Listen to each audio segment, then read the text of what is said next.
Did you know that during the first wave of the pandemic, social media usage increased by 61%? Maybe not, but I'm sure you do know that social media is often an uncensored playground of negativity, and it often damages our body image and the way we see ourselves. So here to help us retrain our social media brain, because that's what we need retraining, is Carlin Purcell. I'm so happy you're here with us. And Car, we know it's not healthy for us. We talk about it all the time. So why do we rely on social media? Because it's a huge part of our lives, and social media in some way, it's addictive. Yes. There's actually research that shows that the more we scroll, we receive that little bit of a hit, and we keep going.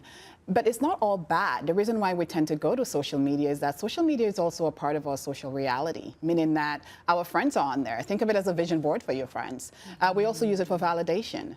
We don't always see ourselves reflected in our inner circles or social circles or in our families, for example. Our belief systems change, the way we think about ourselves change. So social media becomes that place, that playground where you can find your friends and you can create new realities together.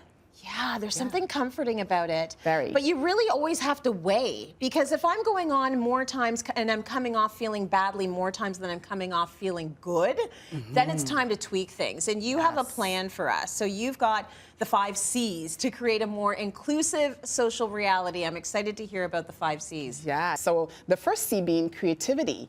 And with creativity, the same creativity that you're using for arts and music and trying and doing different things, we have to remember that we can also use this with technology.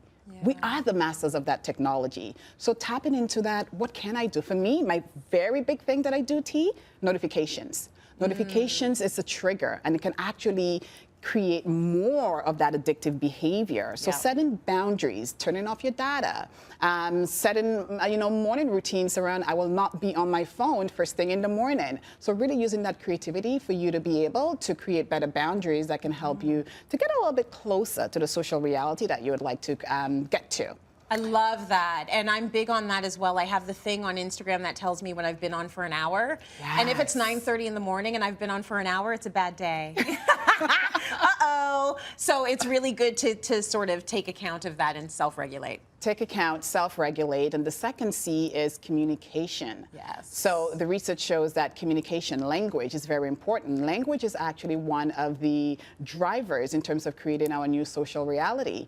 So what do we do with that communication? What do we get when we go to social media? Social media can reaffirm those biases. And when you think about our body image is a set of beliefs, and beliefs are practiced thoughts that we think about our bodies, how we feel about our bodies, how we feel about what we look like. And social media can either affirm you in a positive light, or it can take you down the other strain. And that's what ends up happening.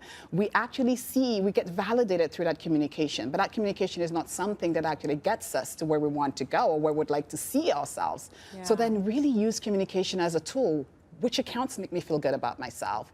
What language makes me feel better about who I am or how I see myself?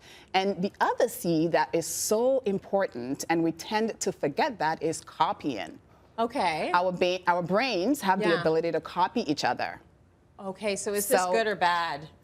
It can be good if I'm copying a more inclusive definition about myself and how I see myself. For your example, Tracy, I find you're such a great person for people to copy. And by copy, I mean looking at your habits, looking at how you talk about your body image, evolving the language and the communication about body image, or how you think about yourself, or even just how you talk to yourself. So copying can be a good thing. Oh, I like that. Okay, you've got 2 more C's, and so your last 2 C's are cooperation and compression. So how can we amplify the kind of social reality that we want? How do we move away from harmful, body language, or talking about, oh, I put on weight, or I don't feel good about myself, and we beat ourselves down?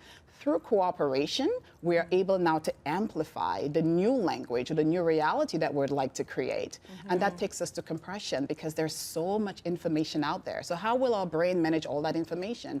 We have the ability for us to do that. So we have the ability for us now to take all that information and look at which parts of this fit my new reality.